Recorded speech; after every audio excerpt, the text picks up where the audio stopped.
Huh? Oh, what a nightmare. Are we alone?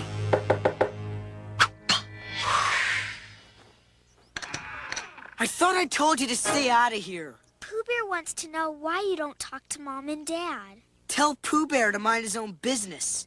I just want it to be like it was before.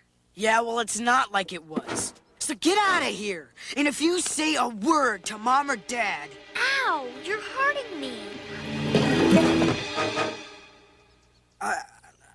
I didn't mean to. You really are a bad guy.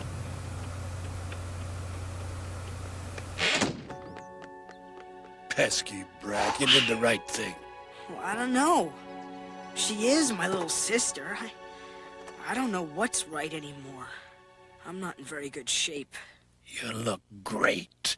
Would I lie to you? Well, whoa! If that's me, I'm in serious trouble.